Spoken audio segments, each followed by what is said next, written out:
Hey everyone, before we get started, I want to let you know Dr. NerdLove now has official merchandise. Show off your nerdy side, get some awesome t-shirts, mugs, and more at nerdloveacademy.com or click the link in the show notes. Go check it out. Hey everyone, Harris O'Malley from drnerdlove.com. So, it's a new year, a new decade, and maybe you're thinking that it's time for a new you, a new life, a new game plus, if you will?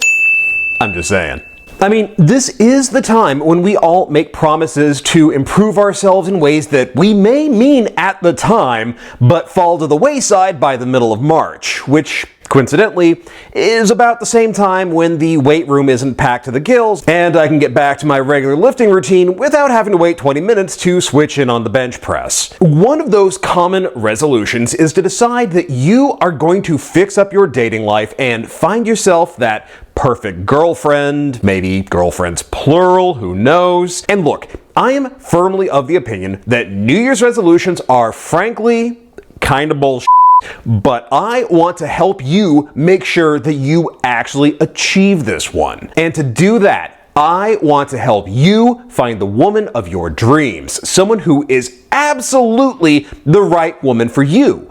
But I want you to do it the right way. I don't want you to be one of those people who make these grandiose plans at the start of the year only to lose steam by February and fall back into your same old rut by March. So I want to teach you the right way to find women who are perfect for you, and more importantly, how to be the kind of guy they're looking for. Now, I'm not gonna lie to you. This is the sort of thing that takes work. It takes commitment. It's not gonna be an overnight sort of change. So if you are going to commit to doing this, if you want to make this new year your year, then you're gonna have to put in the work. You're going to need to let go of your bullshit self-limiting beliefs that have robbed you of your power and convinced you that you've been by the fickle finger of fate. You're going to need to get out of your comfort zone and actually challenge yourself in ways that you only think you aren't capable of. And hey, it is cool if you struggle with this sort of thing. It is understandable. Lots of people do. If you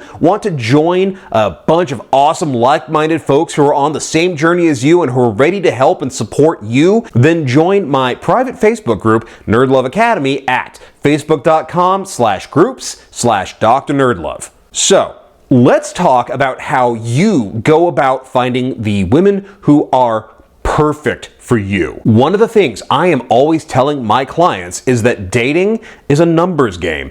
If you want to meet the people who are perfect for you, then you're going to want to maximize your opportunities for meeting people and create actual abundance in your life. And as much as I like online dating, that's not really the answer. Like I've said before, online dating has its own issues that frequently make it harder for men and women to meet the folks they want to meet. So while online dating should be part of how you meet people, it shouldn't be the only part. If anything, it should be a supplement to meeting people. If you want to maximize your chances of meeting women, the right women, and create genuine abundance in your life, that sort of abundance that makes you rejection-proof, then you need to get out in the world and start going where the people are. Now, here's where a lot of guys get this wrong. Most guys only make a couple of token attempts at broadening their opportunities to meet women. They'll go to a single meetup event or one dance class or what have you, and if they don't have immediate success, they decide the whole thing is made up of bullshit and fail and go back to their old ways. You know, the ones that were working so well for them before. The problem is that those old ways are comfortable and familiar, but they're not getting you the results that you want because they're comfortable and familiar. If you want different results, you have to do things differently. And you have to broaden your horizons and, importantly, not assume it doesn't work because you've done it for a day and a half. I mean, the reason why you're often uncomfortable in those new situations, whether you're trying to hit the bars more often or going to a new class or an event, is because you haven't done it before. You're probably a little intimidated because it feels like everybody can tell that you're a newbie, and you're half expecting people to just point and yell, "Outsider!" But sticking with it, becoming a regular is part of how you get to a place where you feel like this is just your thing. And more importantly, part of the benefit of becoming a regular is that it makes you more familiar to the other regulars, and that makes them more inclined to like you. Any ad executive can tell you, repeat exposure to something builds familiarity, and familiarity builds interest. It becomes much easier to forge a connection with folks who have gotten to know you over time than it is to try to convince a random person you literally met that night to try to start a relationship with you. And it's like I said in my episode on creating abundance. You may not be meeting the love of your life in those classes or those meetups, but you are meeting the people who might introduce you to the love of your life. But here's an interesting question. What are the right classes to sign up for? Which are the right meetups to join? Hell, what are the right bars to go to? Yeah, I tell you all the time to leverage your passions, but what about when women don't necessarily share those passions? Or the women that you're meeting through these interests are ones that you're just not compatible with? This is a legitimate issue. Sometimes the things that you love that make you glad to be alive are things that demographically may not work in your favor. What do you do then? This is one of those times where you have to think a little more strategically. If you want to find the women who are perfect for you, you have to go where they hang out. And that means trying to understand exactly what it is you're looking for in a partner. So you want to take some time to try to figure out just who your perfect partner would be. Not just Angelina Jolie circa Hackers, or what your perfect girlfriend would look like, or her physical attributes, but what her personality would be like, what her attitude and interest would be, the sort of things that she would be into. And do yourself a favor, don't assume that you want someone who's exactly like you. That's being lazy. And don't go in the opposite direction and just list exists or some other self-defeating bullshit. All that does is just reinforce those self-limiting beliefs that you're leaving behind. This is something that you want to take seriously. What would your perfect partner be like? What would a relationship with her be like? What would you be doing together? What would your short, medium, and long-term goals be in that relationship? You really want to put some serious thought into this because it's ultimately going to save you a lot of time and a lot of frustration. One of the issues guys have, especially guys who've started to really improve, they're meeting more women, is that they're meeting the wrong women. This is especially true for guys who've started to build up their skills and their confidence. They have a tendency to get a sort of kid in the candy store syndrome where they're trying to hit on everyone who's vaguely attractive to them and then getting frustrated when those women aren't interested in them and they aren't interested in the women that they're meeting. The problem here is that once you start to come into your own, you believe in your own value, you've worked on those skills, you start to realize that just because someone's hot doesn't mean that your interest is going to last longer than the 5-minute span from when you started talking to her to when you discovered that the two of you have nothing in common. The more that you understand what you are ultimately looking for in a partner, and again, you need more than just has tits, or is hot, or likes me, the easier it will be for you to actually find them. By understanding just what it is you're looking for, you make it easier to know where to start looking. So now you've got your checklist, you know what sort of person you're looking for, what she's going to be into, what she's going to bring to your life and into the relationship. In an ideal world, this would be a description of your perfect partner. Here's how you make that list work for you. And I know, a lot of you are going to be expecting me to tell you to just toss the list out the window, or that the longer the list, the more reasons that you have that you're still single. Nope, we ain't doing that. What I do want you to do is to go through that list carefully and ask yourself, why? Why are these traits or interests important to you? Why would having this person in your life mean that you're going on that trip, making those plans, or making that particular change to your life? I want you to really interrogate what those aspects of her would mean to you and your life, both together, but also your life separate from her. And then I want you to start looking into how you can incorporate those interests, those personality traits, those ambitions, those future plans into you and your life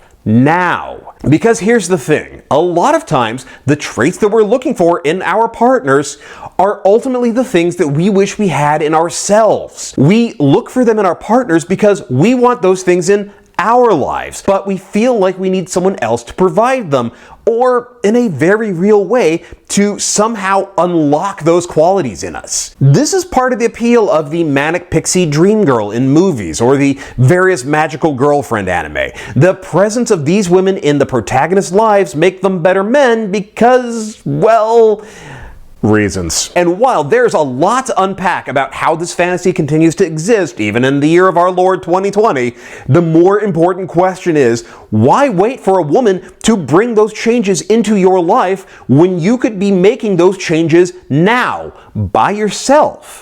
That's not an idle question. If the woman that you have just described is the sort of woman that you're looking for, then learning to incorporate the qualities you want her to have into your own life will make it possible for you to actually find and date those women by making you the kind of guy they want to find. See, despite what a lifetime of movies, pop culture, and 80s music videos have told us, opposites don't attract. We are most attracted to the people who are similar, not exactly like, but similar to us.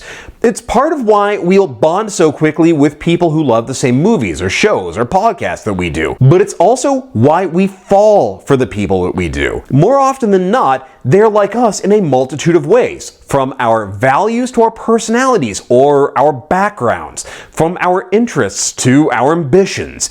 Even when they have traits that we wish we had in our lives, it's because those are things that we value so highly. Which is why bringing those traits into your life can be so powerful and make you that much more attractive to the women you want to meet and date. By finding ways to incorporate those traits, those interests or passions into your life, you are making yourself more attractive to the women who share those interests. Women aren't looking for guys that they can teach or inspire to be their ideal man. Not when they could just find a guy who's already like that. Waiting for women to inspire you to change is ultimately just abdicating control over your life and hoping someone else will motivate you or do it for you. And why would she want to do that when you can't be bothered to motivate yourself? I mean, that's a pretty clear indication that you don't want that thing, or if you do, you don't want it badly enough. The reason why waiting for a woman to make your life better for you tends to mean that women won't want to date you is because, let's be honest, women have enough going on in their lives. They're not interested in taking on a project or a fixer-upper. They're looking for a partner, someone who already has their together and isn't looking for someone who is going to make him better. And trust me when I tell you, any woman who has ever made that mistake has only made it once. Because straight talk, gentlemen, women aren't interested in teaching their partners how to be different or wrestling them into liking the things that they like. Life's too short for that, especially if those are things that right now are kind of antithetical to who you are. If you look at that list and think about the plans you want for the future, or the trips you want to take, or the way that you would be if you were with this person, making those plans now, taking those trips, making that future happen now makes all the difference instead of waiting for her to come along. If you're looking for someone who's adventurous and impulsive, you're going to have a much harder time if you're hoping that she is going to be the one to start dragging you on those adventures or making those spontaneous plans. Because even if you were to meet the perfect woman, you would not be doing all these things that you fantasize about doing with them because you're not the person who would do them at all. If you were, you'd be doing them already. It's a little chicken and egg, but if you make a point of doing the things now, taking those cool vacations, going on those hikes, taking more risks, learning to not be so over-analytical, whatever it is you imagine yourself doing or see yourself being with your future girlfriend, you make it much more likely to find the person who would do all those things with you because it will be much more organic to who you are. And women want to date you for who you are, not who you could be. In fact, learning how to incorporate those traits into your life now, whether it's the interest you would want her to have or the aspect of her personality that you wish you shared, doing that means that you will put yourself in the position of actually meeting the woman that you're into in a way that feels almost organic and effortless. They will naturally come into your life with almost no effort on your part. Not because of some woo-woo, I read the secret bullshit, but because of the changes you make to how you live your life. If, for example, you're looking for someone who's more cultured, who loves history and fine art, and you take it upon yourself to learn more, take in more culture, that means that you're going to be spending more time in museums, in galleries, in places where the women you're most interested in are likely to hang out. And you're going to be able to talk with her about the things that she likes. Now, I know this sort of thing can be hard. It's difficult to know where to start, it's easy to get frustrated, and it can feel really overwhelming. Sometimes what you need is a little guidance, and if that's the case, then investing in yourself and checking out my private coaching options may be exactly what you need. I work with you to put together a plan of action that's customized to your dating and relationship goals. You can check out my private coaching at nerdloveacademy.com/private coaching or hit up the link in the show notes. But whether you do or whether you don't, it's a new year and a new decade. It's a time of infinite possibility and an opportunity for you to unlock your potential. If you're willing to make that leap, you have the chance to start turning your life into what you've always dreamed it could be. If you take that shot and you commit to it and you put in the work. Gentlemen, it is a new decade. It is time to let go of the fear and self-limitations that have been holding you back from your potential. It is time to release your tethers and fly. And when you do, hey, I bet you are gonna have a really great year. So, thanks for watching my video. You've heard from me and now I want to hear from you. What is your plan for making this new decade amazing? Share your thoughts in the comments below, and don't forget, I'm answering some of your dating questions in my new Ask Dr. NerdLove series of videos. So if you've got a short dating question that you'd like to have answered on here, hit me up, share it in the comments as well. Maybe the question I'll be answering next week will be yours. Meanwhile, if you want to develop the skills to meet new people, learn how to talk to strangers, and turn people that you've just met into friends and lovers, and you're ready to start your new life, build that new you, then check out my book, New Game Plus, The Geek's Guide to Love, Sex, and Dating. This is the instruction manual you've always wanted, the A to Z guide for learning how to develop and unleash your inner Casanova and find the relationship you've always wanted, whether it's for a lifetime or just that night. Links to buy it are in the show notes, so go check it out. And if you do check it out, or any of my other books for that matter, be sure to rate and review them on Amazon and Goodreads. It is a huge, huge help. If you're digging the series, well, you know what to do already. Like, share, subscribe, hit the thumbs up, share it with all your friends, yada yada yakety schmackety. You're on YouTube, you know how this works. But if you are really enjoying these videos, if you feel like you're getting a lot out of it, you're finding that it's really helping you, and you want to support the channel and, in the process, help fund some awesome new projects, consider becoming a patron at patreon.com/Dr. NerdLove. Even $1 is a huge help. It covers hosting, covers equipment costs, and it's like I always say, I cannot do this without the help of my patrons, so whether you are brand new or you've been with me from the beginning, thank you so very much. I appreciate each and every one of you. Meanwhile, follow me on Twitter at Dr. NerdLove. Join the private Facebook group NerdLove Academy at facebook.com/groups/Dr. NerdLove. And as always, hit the logo to subscribe, check out my other videos, and I will see you here next time with more about love, sex, and dating. Later.